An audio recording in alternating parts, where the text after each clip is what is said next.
if you're married, in another country, do you have to go back to that country to get a divorce, or do you just get a divorce here? No, you don't have to go back to the next country or to the other country. You want to move on, or do you want to talk about it a little bit?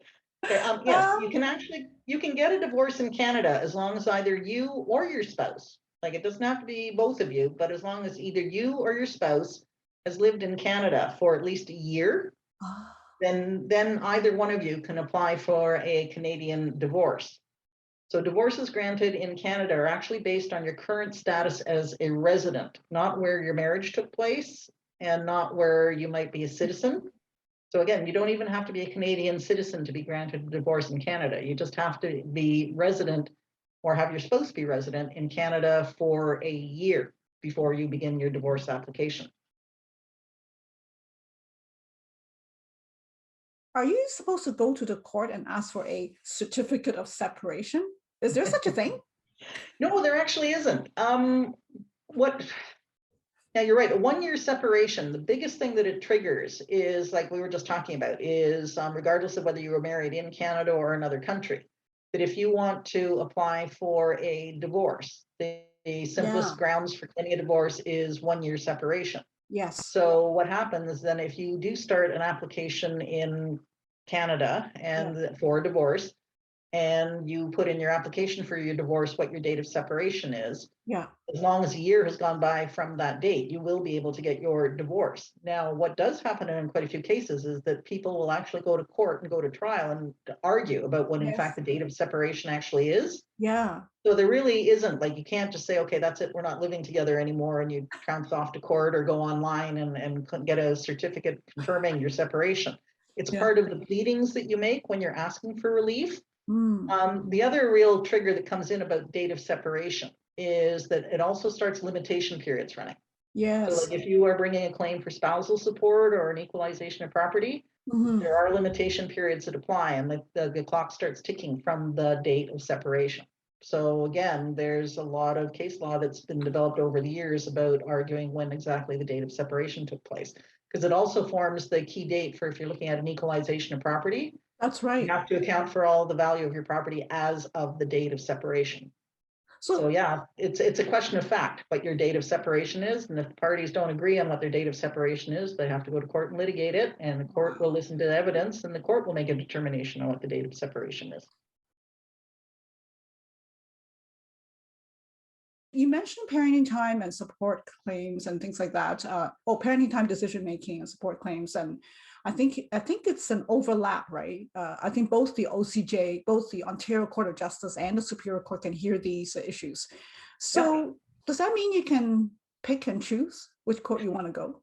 You can, if you're in a unified family court jurisdiction, you don't have to worry about it. You just do it anyway. But if you are in a place with that split jurisdiction, you've got the Ontario Court of Justice and the Superior Court of Justice. The strategy decision about what court you're actually going to bring your matters in. If you're married and your game plan is that you want to start your divorce proceeding and get your divorce judgment as quickly as you can after you've been separated for a year, and if you have a property claim, then you're obviously going to be bringing your matter in the Superior Court of Justice, because it's the only court that can A, grant a divorce, and B, deal with property issues. If you are married but you don't have any property issues and you're not worried about getting divorced yet, all you're worried about are things relating to the kids and maybe spousal support, then it is your choice. You can start an application just dealing with those questions or asks for relief from the court, like spousal support, child care decision making, and child support matters. And again, you can decide, do you want to do that in the Superior Court or do you want to go to the provincial court? And that, again, as I said, it's a strategic decision that you would make depending on the jurisdiction you're in. The reasons for choosing one court over the other, I think you and I have had a discussion about this offline, is that there is sometimes an apprehension out there that the Superior Court of Justice is a higher court, therefore it's a better court. It's more sophisticated, the judges are better, they can deal with more complex things.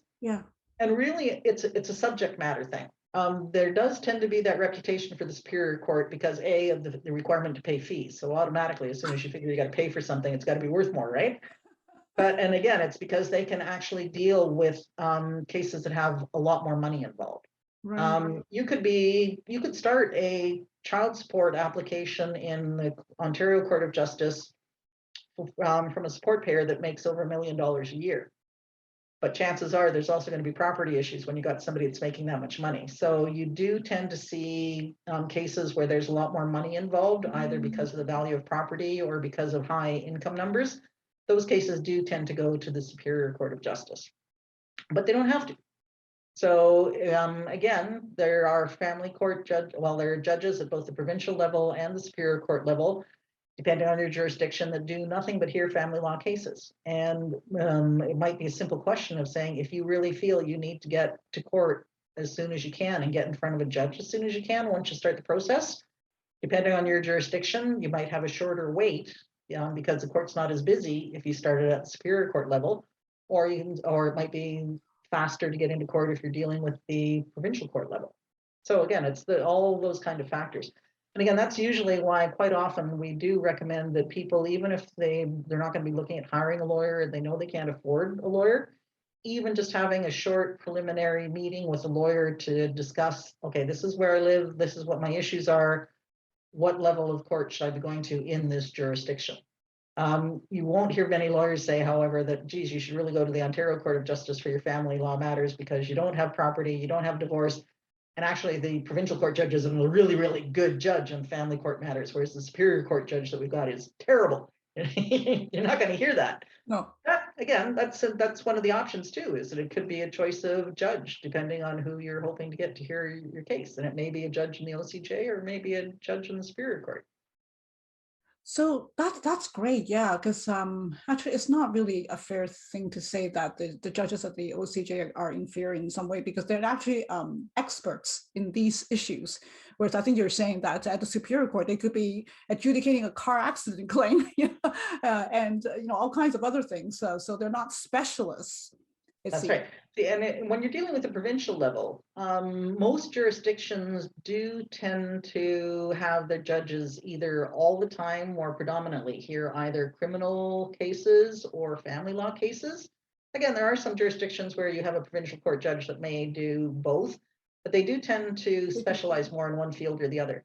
And again, because of the monetary limits, you've got your small claims court judge who is that's a provincial court appointment as well. Right. So they're dealing with the normal lawsuit, civil litigation type of stuff. So really for provincial court, you do tend to have judges that do more of one case all the time than you do when you're in the Superior Court. Superior Court, generally, again, depending on your location, you're not going to end up with a judge who's necessarily a specialist who does nothing but family law. Now that, again, is one of the advantages if you're in a jurisdiction where you've got a unified family court, because those are family court judges. They are appointed at the Superior Court level and they do nothing but family law day in and day out. And they really, really know their stuff, and they deal with any type of family law matter that comes in. And that includes, and again, unusual because in the Superior Court, you're normally not going to see child protection proceedings or any adoptions. Whereas in the Unified Family Court, these judges do it all every day.